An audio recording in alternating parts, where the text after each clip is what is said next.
Hi guys, welcome back to my channel, and today I'm going to be talking to you guys about OCD and why it often goes undiagnosed. Not being diagnosed when you have OCD or being misdiagnosed with something else, which is also common, is very damaging. Disclaimer, I'm not a professional, I am just a person with OCD. I've had OCD since I was a young kid. I can't really remember what age, but I was very young. And yeah, on this channel I talk about that. I also talk about ADHD quite a lot, and I just talk about mental health in general. So if you want more videos focused on that, then make sure to click subscribe below. And if this video helps you in any way, please click the like button, because that really helps me in the YouTube algorithm. I also have to say, I'm sorry if you hear squeaking in the background. I have parrots, so yeah. Let's get started with the video. Number one, and these aren't in any particular order, number one reason why OCD might go undiagnosed is because they think that everyone thinks this way.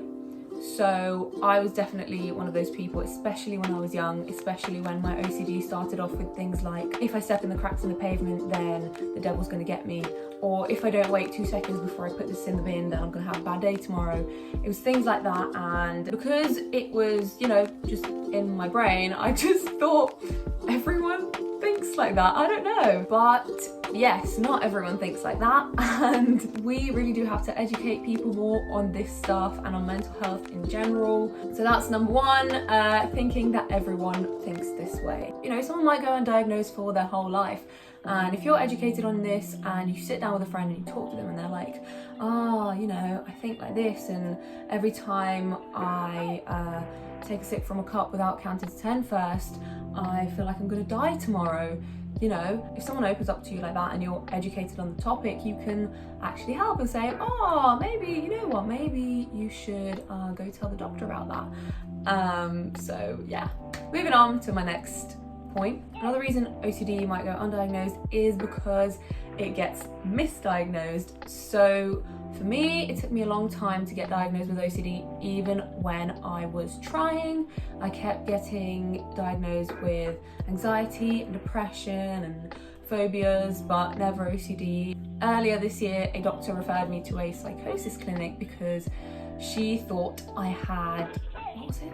Paranoid personality disorder.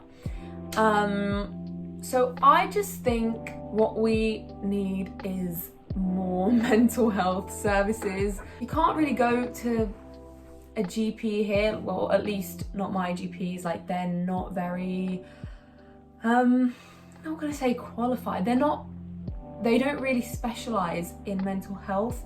So I think what we need is definitely to add people in GP practices, or we just need more mental health practitioners. We need them to be more accessible, because, you know, sometimes, I'm sorry, but some doctors have no idea what the fuck they're talking about. And it happened to me as well with ADHD. I really tried to get that diagnosis, but they kept putting me on antidepressants, which ultimately really messed me up. And so yeah, we just definitely need more accessible mental health professionals. Number three, wow.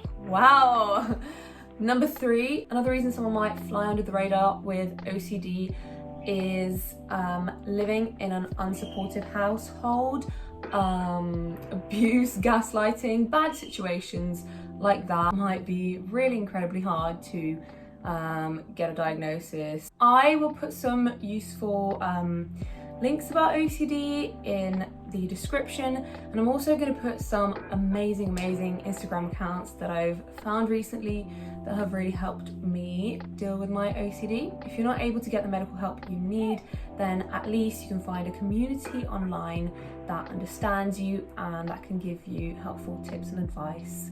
Reason number four that OCD often goes undiagnosed is that it is incredibly hard to talk about. I have social anxiety and just a lot of anxiety in general, and I found it incredibly hard to even go to the doctor about depression. Now, I don't know if this is OCD, but it might just be, you know, like anxiety, but I just have this thing where I feel, well, I used to feel like if I ever went to the doctor and spoke about OCD, then that would make it a lie. I knew I had OCD, I researched it, and I had extremely bad OCD, but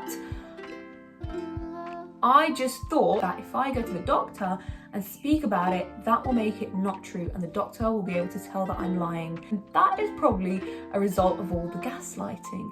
I just connected the dots. OCD is also great at making you feel like you're a bad person. That's why it's often called the disease of doubt. Now, I don't know if it's actually called that. I think I did hear that somewhere.